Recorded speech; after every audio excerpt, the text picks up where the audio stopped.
Olá, misteriosos! Eu sou a Karen e toda semana eu trago para vocês relatos assustadores, mistérios e crimes reais aqui no canal. Então já aproveita, se inscreve, deixa o seu like e ativa o sininho para não perder nada.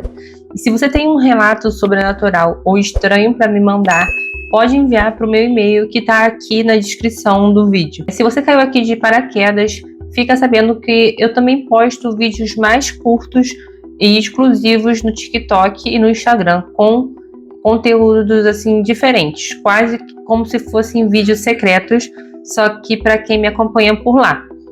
E todas as minhas redes estão igualmente aqui na descrição desse vídeo. E hoje eu vim compartilhar aqui com vocês relatos sobre folclore que eu recebi e tenho certeza que vocês vão gostar. Bom, recados dados, e como vocês sabem, eu não gosto de enrolar na introdução, então vamos para os relatos. Bom, pessoal, eu tive que mudar aqui o cenário do vídeo, mas vamos continuar. O primeiro relato se chama Fogo no Rio, Boitatá ou outra coisa. O nome da pessoa que me enviou o relato se chama Henrique Duarte. Bom, Karen, eu moro no sudoeste do Paraná desde criança e cresci ouvindo histórias de bolas de fogo que cruzam o rio à noite. Bom, eu sempre achei que fosse folclore, né? Até a noite em que eu e meu irmão Luiz e o irmão dele, Mário, fomos pescar numa chácara da família. O ar estava esquisito desde a tarde. Uma sensação de que a noite ia trazer ali alguma coisa. Armamos as varas, a lua mal aparecia e a água corria pesada. A gente ria, conversava até que um clarão forte riscou a superfície do rio, rápido como um flash. Pensamos ser lanterna de barco, então voltamos a pescar. Minutos depois, o clarão voltou, muito mais forte. O Luiz apontou, olha lá, do outro lado uma esfera luminosa. Saiu das árvores, atravessou a margem e foi para o meio do rio, pairando a uns metros da água. A luz não piscava, parecia viva, quente, e refletia no remanso, como se o rio pegasse fogo por baixo. A bola apagou de repente, e o silêncio que ficou doeu no ouvido. Bom, eu virei para outra margem e vi uma silhueta brilhante, humanoide, como se o fogo tivesse formato de gente. Eu juro que deu para ver um braço levantar, como quem chama. Nós três corremos de volta para casa da chácara, deixando as tralhas para trás. O avô do Mário escutou, não riu da gente, disse que a bisavó dele morreu queimada num galpão há décadas, bem ali, e que à noite ela aparece com uma luz para indicar o ouro, enterrado, da época dos bandeirantes e jesuítas. Não é para todo mundo, ele falou, só quem tem um coração certo que acha. A gente nunca mais viu daquele jeito, mas a irmã do Luiz jurou ter visto a bola de fogo meses depois, flutuando sobre o rio, como se escolhessem uma direção. Bom, eu não sei dizer o que é boitatá, um fenômeno doido. Só sei que desde aquela noite, toda vez que a água brilha diferente, eu abaixo a voz como quem pede licença. Gente, eu tenho muito medo disso, né? Essa luz, assim, eu já ouvi falar que pode ser também a mãe do ouro, né? Eu não sei se é a mesma coisa de boitatá, mas eu acredito que não. São duas lendas distintas. Mas eu já ouvi falar sobre a mãe do ouro, que aparece muito. Eu até faço um vídeo dela aqui, já até postei no canal, que aparece muito Pará, Amazonas. Assim, dá um medo, né? Eu sou cagona com essas coisas. Então, enfim. Vamos para o próximo relato. Tranças de madrugada. O dia em que o Saci me respondeu. O nome dessa moça que me enviou o vídeo se chama Bianca. Ela pediu para trocar o nome, então eu vou chamá-la de Bianca. Ela pediu para colocar o nome dela de Bianca. Bom, eu sempre zombei das histórias do Saci. Meu amigo Silvério cria cavalos no sítio da família e vive reclamando de nós na crina. Um dia ele falou, de noite eles aparecem e trançam tudo. Eu ri alto. Ah, então manda aparecer pra mim, eu falei. Aquela noite tranquei a porta, apaguei a luz, caí dura na cama. Ao lado havia um cesto de roupa, com tampa de plástico. Entre um sonho e outro, ouvi aquele tec seco de tampa afundando. Tipo quando alguém senta em cima. Então eu abri o olho por um segundo, meu corpo pesado, e apaguei de novo. De manhã fui para a escola com o cabelo solto. É ondulado comprido, eu só sacudo e vou. Sentei e minha amiga gelou. Bianca, de onde você veio? Seu cabelo tá com mato. Eu corri pro espelho e levei um susto. 2 tranças perfeitas, começando da raiz, com nós apertados no meio e fiapos de capim enroscados, como se eu tivesse enrolado no pasto. Tentei desfazer ali mesmo, mas não saiu. Voltei para casa, minha mãe passou óleo, creme e gelo, mas nada desfazia. Tivemos que cortar. Nesse momento me caiu a ficha. A crina do cavalo do Silvério estava igual. À noite, sentei na cama, fechei o olho e falei em voz baixa: se eu te respeitei, me perdoa, não mexa mais comigo. Nunca mais aconteceu. Desde então, quando alguém tira sarro, eu conto essa história e digo: você não precisa acreditar para existir. Só não provoca. Foi a última vez que tratei o Saci como piada. Gente, Saci é uma coisa séria, né? Eu nunca passei nada, assim, de coisa com Saci, mas eu tinha um professor de história que ele falava que tinha um Saci dentro de uma garrafa que ele capturou, e ele falou que ia soltar. Eu tinha, sei lá, 13 anos nessa época. E ele falou que ia soltar o Saci na sala e a gente ia ver a confusão que aquele Saci ali fazia, né? E a gente ficava rindo, né? Teve um dia que ele realmente trouxe essa garrafa e ele falou que tinha um Saci ali. Só que na época ele não soltou, não. Mas teve uma menina que eu conhecia, ela disse que tinha estudado com aquele professor no horário da manhã, e ela disse que esse professor já soltou esse tal Saci na escola. E ela falou que teve uma confusão na escola esse dia, de briga e etc. Ela não sabe se foi o Saci que causou, né, briga entre os alunos mesmo, ou se era para acontecer, foi uma coincidência. Mas assim, eu tenho sinceramente bastante medo. Então assim, não arriscaria. Vamos pro próximo relato. Relato 3. Janela do primeiro andar. O uivo que me escolheu. Bom, Kelly, eu me chamo Renata e pode me chamar pelo meu nome, não tem problema. Em 2018, eu morava no prédio no litoral norte de São Paulo. De madrugada, acordei com o choro de bebê da vizinha. Coisa rara, ele quase nunca chorava. Fui até a sala para pegar a chave. Pensando em oferecer ajuda, quando ouvi um uivo comprido, desses que a gente conhece de filme, mas nunca imagina ouvir de verdade. Abri a persiana do meu primeiro andar. Dava para ver parte da garagem em um terreno com mato do outro lado da rua, no cimento lá embaixo. Passou uma sombra enorme, preta, andando devagar, farejando, e quando o bebê chorou mais alto, a coisa parou. Virou até a cabeça e mirou a janela da vizinha, como quem encontra o que procurava. Nesse instante, a criatura se ergueu, pernas de bicho musculosas curvadas para trás, braços compridos com garras, cabeça de lobo, orelhas pontudas, dentes à mostra. Bom, eu gritei sem querer. Os olhos amarelados subiam até a minha janela e o rosnado vibrou no vidro.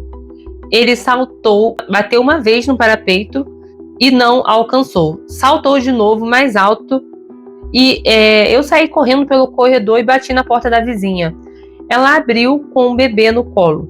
Pálida, disse que também viu um cachorrão pela janela. A moradora do primeiro andar, Dona Belmira, puxou a gente para dentro e chamou o vigilante pelo interfone. Poucos minutos depois, a gente ouviu tiros lá fora. O segurança subiu dizendo que tinha visto um bicho enorme pular o muro em direção ao morro e que os disparos serviram para afugentar ele, para afugentá-lo, né? Ele me acompanhou até minha sala. Quando abrimos a janela, tinham arranhões fundos no concreto, quase na altura do meu parapeito. Ele ainda estava tentando. No dia seguinte, reforçaram a ronda. A vizinha batizou o bebê naquela semana. Nunca mais ouvimos uivos. Eu prefiro acreditar que aquilo foi um aviso e que passou reto.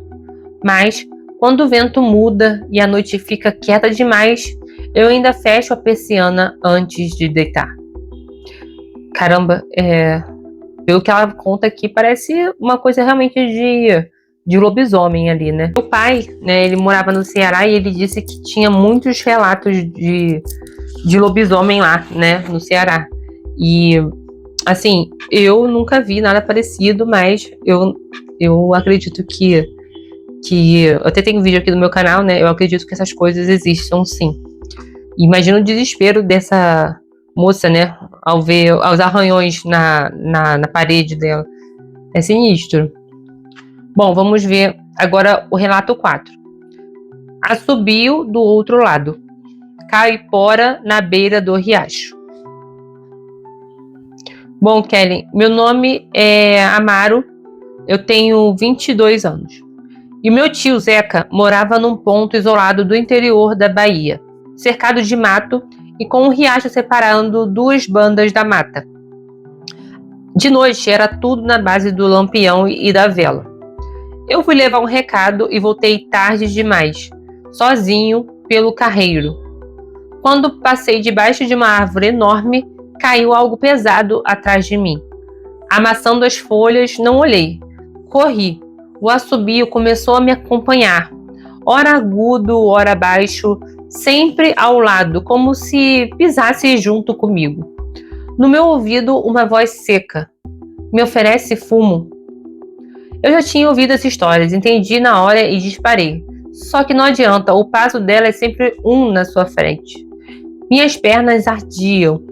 Quando saltei as pedras do riacho e pisei na outra margem, o assobio simplesmente sumiu.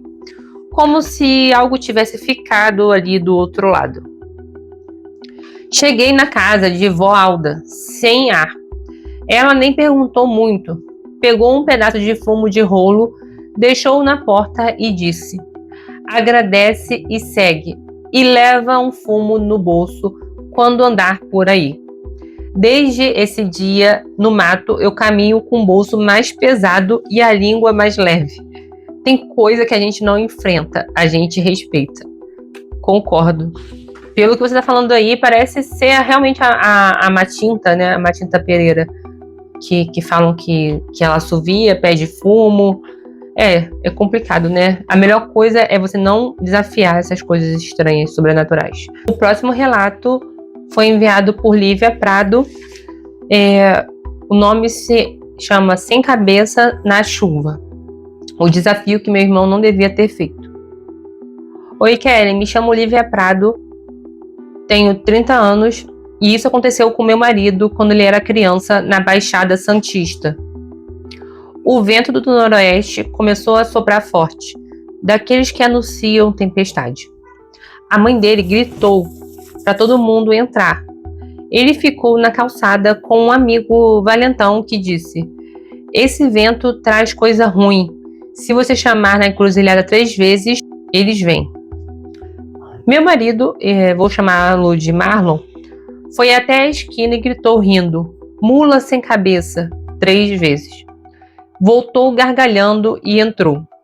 A chuva desabou. Ele se debruçou na janela, como sempre fazia para ver o relâmpago, e então ouviu os cascos na rua deserta. O animal surgiu no clarão. Corpo de pelagem clara, cascos negros e, onde deveria haver cabeça, um rombo de fogo, cuspindo labaredas.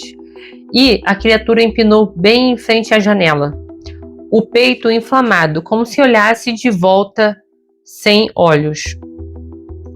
Até hoje ele diz que deve ter sido imaginação. Eu conheço esse homem, cético ao extremo, mas quando os nossos filhos pedem para ele contar de novo, ele empalidece e muda até de assunto. Eu só digo óbvio, não convida quem você não tem como mandar embora. Eu conheço pessoas céticas, assim, que quando elas veem alguma coisa, elas ficam com mais medo do que quem acredita, sabe? Porque, assim, quem acredita nessas coisas já meio que tá acostumado. Pode aparecer, né, a qualquer momento. Quem é cético, não. Quem é cético não acredita naquilo de jeito nenhum. E quando vê, fica sem acreditar ainda, mas, sabe, com aquela pitada de cara, será que isso foi real? Né? Mas tem gente que é tão cabeça dura que vê aquilo, mas acredita que aquilo realmente foi fruto da imaginação, né? Mas é isso, cada um com suas crenças. Eu não faria, não. Se alguém falar, tem que falar 3 vezes pra surgir tal coisa. De jeito nenhum, vou tentar, vou dar sorte pro azar, não vou mesmo. Bom, vamos pro próximo relato. Relato 6. Assobio no ramal. Esse relato veio de Mampinguari, no Paraná. Posso falar o nome? Deixa eu ver aqui. Keren, por favor, me chama de Iago Cordeiro. Esse é um nome fictício. Meu nome real não é esse? Tudo bem, pode deixar que eu vou te chamar de Iago. Bom, Keren, eu tenho 34 anos e nasci em Santarém, mas cresci indo e voltando pelo ramal que corta a mata até Juruti. Todo mundo conhece as histórias que os velhos contam. Não desafia o que vive no escuro, não entra mata adentro. Ao anoitecer. Eu ria, e para falar a verdade, até o dia em que parei de rir. Era 20 de dezembro. Eu e meu primo Naldo e um amigo Roberto voltávamos num carro velho, depois de buscar umas peças na cidade. Chovia fino e a estrada tinha buracos cheios d'água, e o céu tinha aquela cor de ferrugem, antes de cair a noite. Minha avó sempre falava que às 6 da tarde era a hora sagrada. A gente passou batido. Num caminho, falando besteira, eu falei do Mampinguari e imitei um assobio. Foi de brincadeira, ou não, porque alguns minutos depois o som veio de volta. Fino, quase de pássaro, mas num horário em que nenhum pássaro canta. O Naldo baixou o rádio e o assobio respondeu do lado da carona, na altura do ouvido. Parávamos para completar a gasolina do galão. O som parava. Ligava o carro, ele voltava e começou a vir junto com um quebrar de galhos, como se algo pesado acompanhasse por dentro do mato. O Roberto disse para eu fechar a boca e tocar. Eu quis posar de valente, assobiei de volta. Aí o mundo ficou mudo. Nem grilo, nem água, nem nada. Uns 30 minutos adiante, o pneu furou. Encostamos. Nunca vi silêncio daquele tamanho. Eu e o Naldo trocando o pneu e o Roberto branco com a lanterna. O assobio voltou tão fino que doía dentro da cabeça. Quando terminamos e entramos no carro, os passos vieram correndo por trás, batendo na lataria como palma de mão. O Naldo gritou para acelerar. Passamos por uma clareira queimada, com uma casinha de madeira. Tinha uma lâmpada pendurada, mas ninguém dentro. Ao lado, parado, vi algo que não era gente e nem bicho conhecido. Parecia uma preguiça gigante, em pé, corpo castanho, um olho enorme que brilhou quando a lanterna bateu. Não tinha pescoço direito. Era como se o corpo subisse num arco. Virou para a mata e correu numa passada impossível pro tamanho. O assobio cortou a noite. E pedras começaram a pegar no teto e nas portas. Eu abaixei a cabeça e só falei isso. Desculpa, não te chamo mais. Na mesma hora, parou. Seguimos até ver as primeiras luzes de casa. Quando cheguei, minha avó estava na varanda, com a porta aberta e um galinho de arruda na mão. Como se soubesse, e só disse, aprendeu? Aprendi desde aquele dia. Não assobio no mato. Não provoco o que não entendo. E não rio de quem jura ter visto, porque eu vi. Caramba, ele passou por uma coisa assim bem tensa, né, com os amigos no carro. E sempre relatam essa coisa de silêncio, silêncio profundo, esse silêncio que que acontece, né, no meio das matas. E assim, eu li sobre isso já em algumas vezes, sobre essa coisa de folclore que eu gosto muito de pesquisar, que você nunca deve assobiar na mata, porque sempre chama ou espíritos ruins, ou essas entidades, né, essas coisas assim, de matinta e etc. Então, fica aí a dica, né? Bom, o próximo relato se chama Quaresma nas Dunas. Lobisomem em outro litoral. Bom, Kellen, por favor, falar um nome fictício. Pode me chamar de Catarina, não quero me expor. Eu tenho 25 anos e trabalho numa pousada pequena em Imbituba, Santa Catarina. E moro nos fundos, numa casinha térrea, perto das dunas. Era quaresma e eu estava de plantão sozinha, porque minha chefe tinha viajado. De madrugada, acordei com um ganido de cachorro, desses que cortam a pele. Achei que fosse bicho na rua. Fui até a cozinha pegar água e ouvi um uivo longo, diferente. Não era cachorro de ninguém. Abri a cortina e vi, lá na areia das dunas, uma sombra grande andando curvada, farejando como quem busca um rastro. Eu pensei em fechar, mas fiquei paralisada. Quando o porteiro da pousada acendeu a luz do pátio, a coisa parou e ergueu o corpo. Eu sei o que vi, Karen. O corpo parecia de homem, só que as pernas dobravam ao contrário e os braços terminavam em garras. A cabeça era de lobo, orelhas altas, focinho alugado. A luz pegou nos olhos, que brilharam âmbar. Eu levei a mão na boca para não gritar. A pousada tem uma lixeira grande de metal, do lado de fora. A coisa veio num salto, bateu com as patas na lateral e deixou 4 sulcos compridos, como a faca quente na manteiga. Eu ouvi o porteiro rezando baixinho. Era um senhor, seu Ademar, que trabalha ali desde sempre. Ele tocou o sino pequeno que a gente usa para chamar hóspede na recepção. Desses de balcão, o som metálico tilintou no pátio vazio. Não sei porquê, mas o bicho recuou. Deu 2 passos para trás e então correu em direção às dunas e sumiu. Eu fiquei dura na janela até o dia clarear. De manhã, o seu Ademar me mostrou as marcas na lixeira e no muro baixo. Dava para enfiar a ponta dos dedos nas ranhuras. À tarde, ele me levou numa igrejinha do bairro. A senhora que limpa o altar disse: na quaresma, não se varre a porta depois das ceias. Não chama pelo nome do que ronda. Acende uma vela e deixa água com sal na entrada. Eu não duvido de mais nada. Naquela semana, todo mundo na rua dizia ter ouvido uivo pelo vento sul. À noite, eu fecho as janelas, deixo a vela num copo d'água e falo com a casa baixinho. Seja leve, me protege. E assim tem sido. Com certeza, isso que você relatou ter visto era um lobisomem, né?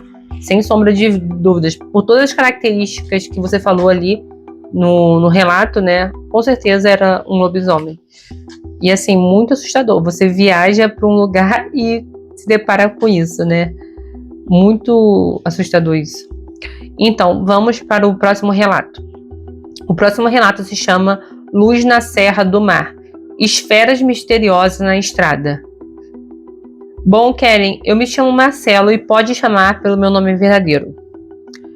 Eu tenho 27 anos e trabalhava como caminhoneiro no eixo Curitiba, São Paulo. E numa noite de inverno de 2015, precisei atravessar a Serra do Mar sozinho.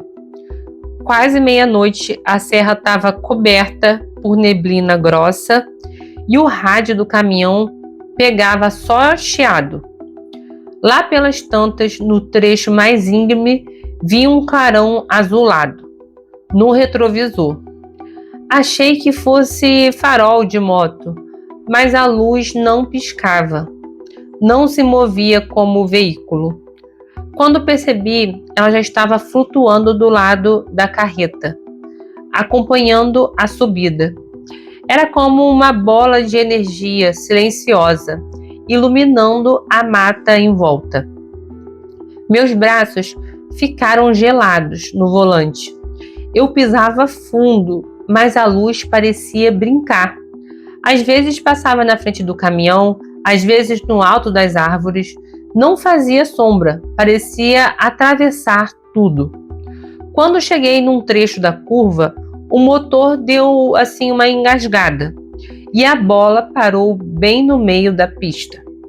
Freiei seco e ela explodiu num clarão branco que iluminou a serra inteira, como se fosse meio-dia, e depois simplesmente sumiu. Um carro pequeno vinha atrás e o motorista parou do meu lado, pálido, e perguntou: "Você viu também, né?" Bom, não falamos mais nada, só seguimos viagem devagar. Dias depois, um mecânico disse que o motor não tinha nada de errado. Na oficina, um senhor antigo falou: "Isso não é de hoje. Boitatá anda na serra. Quando a luz aparece, é um aviso, ou de ouro enterrado, ou de perigo na estrada." Eu nunca mais passei por ali de noite sem antes acender uma vela de 7 dias, na beira da estrada. Pode rir, mas eu prefiro não brincar com coisa que me olhou nos olhos sem ter olhos. Com certeza foi o boitatá, assim, né? Eles dizem que ele não tem olhos. Então, todo o relato que você conta parece ter sido, sim, o boitatá, né? Eu nunca presenciei, mas pelo que eu leio dos relatos que eu recebo e até esses relatos que eu vejo na internet, é a mesma descrição. Então, é muito sinistro, né? Parece um filme de terror isso. Imagina você, um caminhoneiro sozinho, dirigindo um caminhão e vendo uma coisa dessa. É muito, realmente medonho, né? Vamos para o próximo relato. O próximo relato se chama O Pedido na Encruzilhada. Saci me respondeu: "Bom, Kellen, pode me chamar de João. Eu tenho 41 anos e quando eu era adolescente, morei numa cidadezinha de Minas Gerais. Perto da minha rua, tinha uma encruzilhada de terra batida. Os mais velhos sempre falavam: não chama ninguém lá, não assobia, não diz o nome do Saci. Eu, claro, quis tentar. Era noite de lua cheia e eu estava com 3 colegas voltando de uma festa. Um deles, o Cadu, disse: se você for homem, chama pelo Saci 3 vezes. Rimos e eu gritei: Saci, Saci, Saci. Na mesma hora, o vento soprou forte, rodopiando poeira no meio da encruzilhada. Ouvimos um assobio curto, seco, como se viesse do nosso lado, mas não havia ninguém. Uma rolha de garrafa que estava jogada no chão começou a rodar sozinha, fazendo círculos perfeitos. O Cadu congelou. Eu tentei rir, mas o riso travou. Um galho seco caiu da árvore ao lado, mas não tinha vento nenhum mais. Ouvimos outro assobio, desta vez no ouvido, como se alguém estivesse colado em nós. Saímos correndo dali. E quando eu cheguei em casa, o meu cabelo estava cheio de nós pequenos, como se alguém tivesse enroscado fio por fio. Minha mãe, ao ver, só disse: não desafia, ele atende. Desde esse dia, quando passo por uma encruzilhada, eu tiro o chapéu e peço licença. Pode ser lenda, pode ser imaginação, mas eu aprendi que respeito nunca é demais.